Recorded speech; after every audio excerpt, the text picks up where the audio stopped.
Hey, what's up guys? This is Dan Dix from Press for Truth.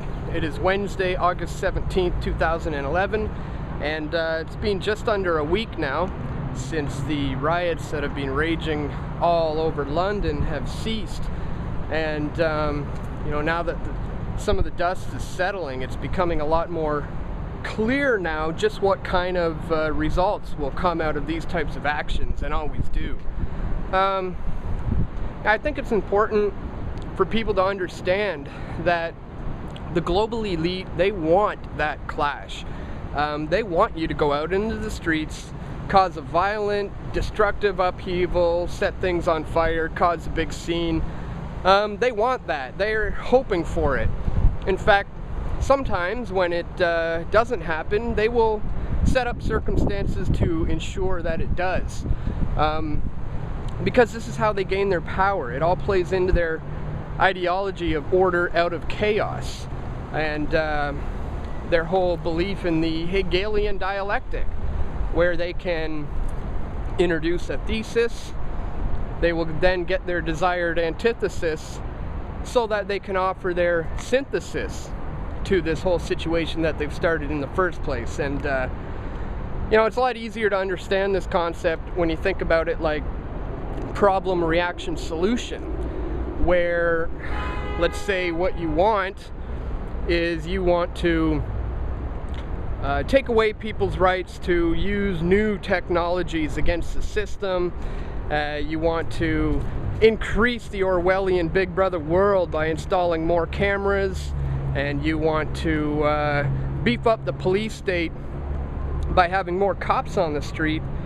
Well, you know, as a matter of certainty, that the people are not going to go for it. They're going to say, hell no, we don't want that. This sucks. Thanks, but no thanks. So what you do is you create a problem. For example, some of the events that have transpired in London. And look, these guys understand mob mentality. More importantly, they know how to manipulate mob mentality. They've become experts at it. So once they have their desired problem, they generate their desired reaction, which is often, okay, this is crazy, something needs to be done about this, what are you going to do about it? And then they will offer their solution, which just so happens to be, well, we're going to restrict your rights to be able to use certain technologies against the system, we're going to put more cameras on the streets, we're going to put more cops on the streets, all for your protection.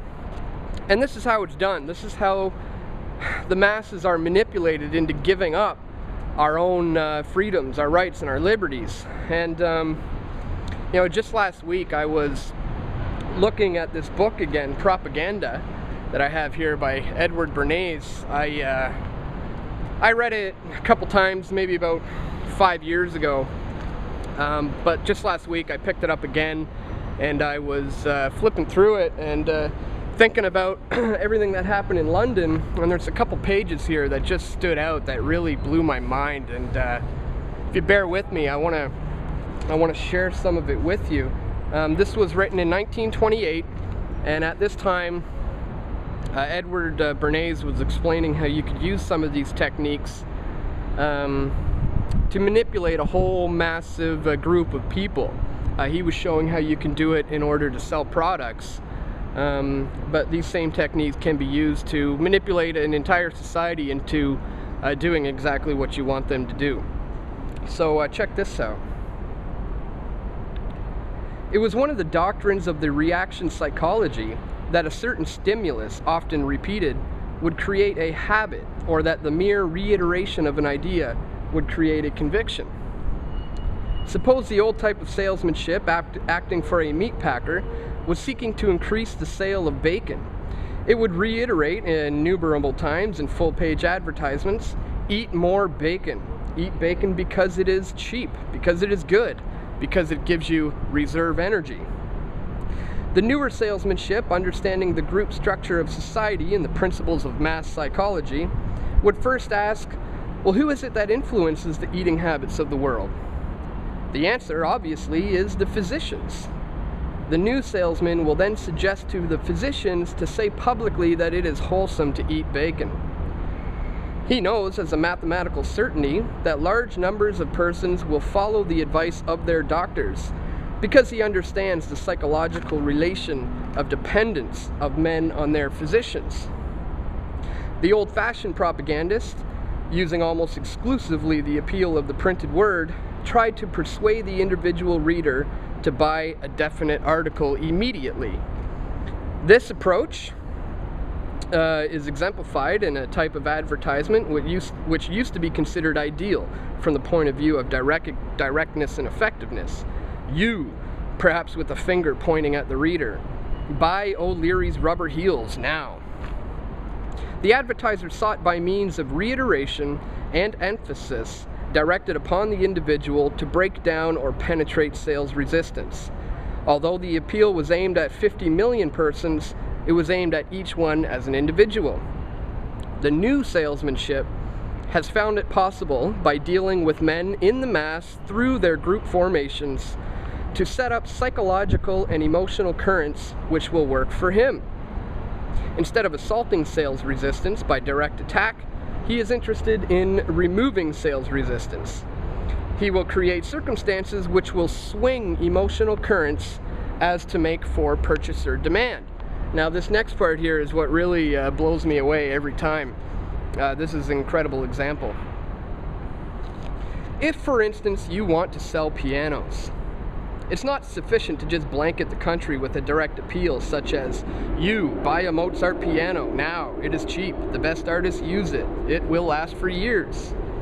The claims may all be true, but they are in direct conflict with the claims of other piano manufacturers and in indirect competition with the claims of a radio or a motor car, each competing for the consumer's dollar. What are the true reasons that the purchaser is planning to spend his money on a new car instead of a new piano?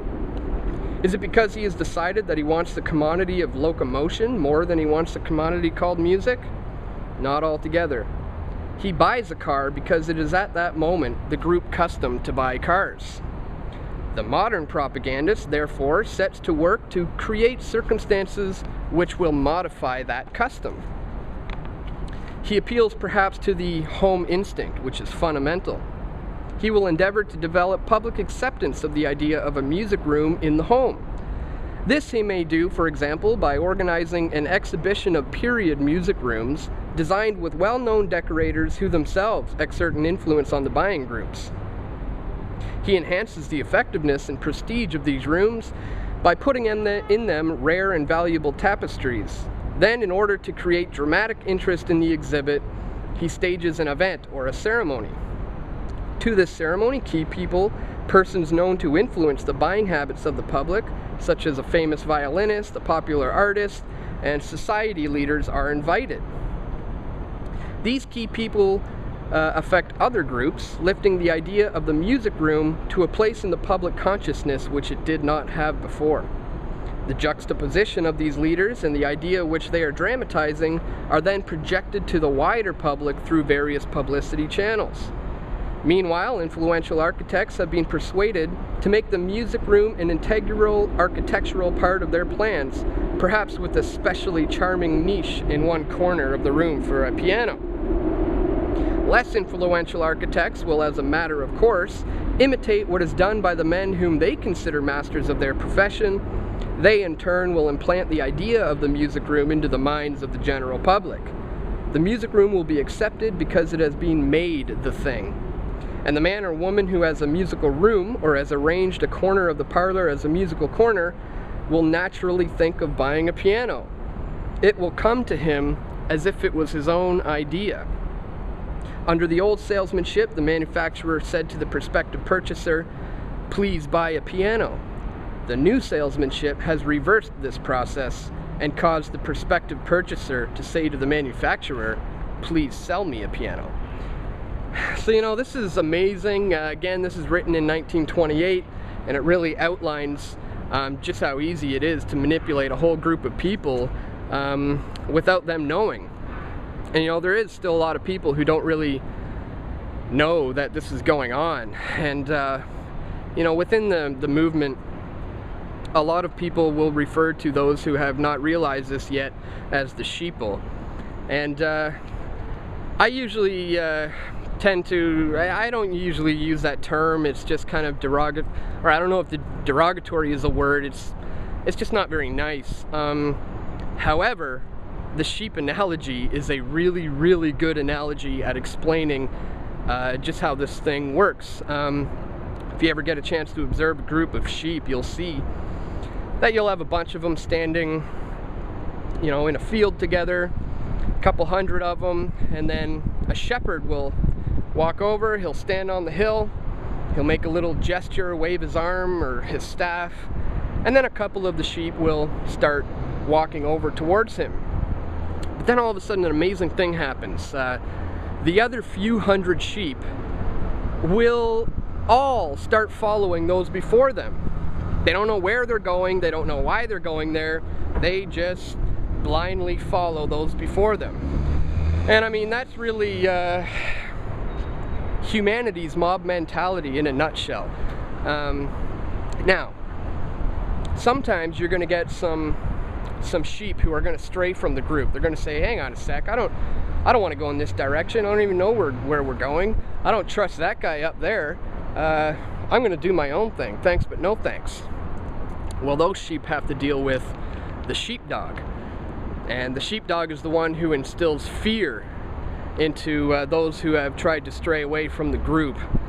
And, you know, I sometimes will think about myself as being much like one of these sheep who have strayed from the group, and this sheepdog that is barking at me is the police, the mainstream media, the education system, and even some of the people around me, because we have been conditioned to be the sheepdog to others, and we don't even realize it yet.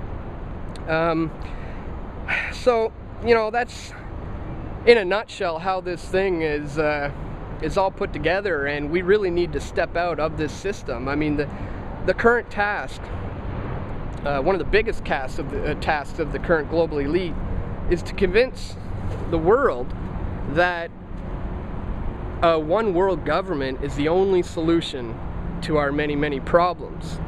But I think it's time that people realize, you know, our governments are not necessarily looking out for the best interests of its people, but they are in fact controlled by a very small group of elite bankers who wish to spread their powers across the ends of the globe and to enslave us all under this one world government system. And, you know, the thing is though, their whole system is set up in a pyramidal structure with them at the top.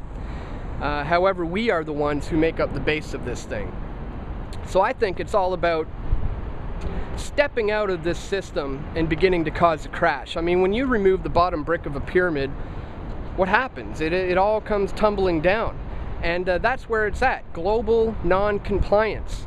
Not this violent, destructive upheaval in the streets, which really only plays into the hands of the global elite. That's what they're hoping for.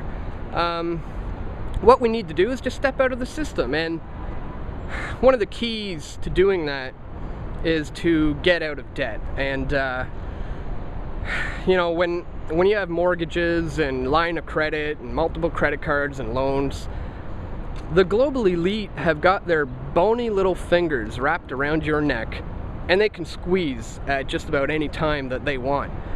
So getting out of debt is crucial. And I know it's easier said than done. We're all born into this perpetual debt system, and you know, it'll often mean that you might have to lower your standards of living in order to just own something outright and not be dependent on the banks. But that is what they fear, is an independent, sovereign society of individuals who are not dependent upon the banks. I mean, we need to get to the root of the problem, which is just that. Not getting out in the streets and doing the kind of things that you've seen in London. That's just simply fuel for the fire, and that's all it is. So, I guess what I'm trying to say is that we just need to remember, guys, that we're the ones who make up the base of the system. We're the ones who truly have all the power. And it's just a matter of realizing that, not playing into their schemes anymore, and and just stepping out of the system and beginning to cause a crash. So anyways, I guess that's it for this week. I've had a number of people just asking me what are my thoughts on the London riots, and last week I was reading this book, so I thought, you know, this would be a good one to share with you guys today. So I suppose that's it for now. I will talk to you guys again on Wednesday, and until then, take care, guys. See ya.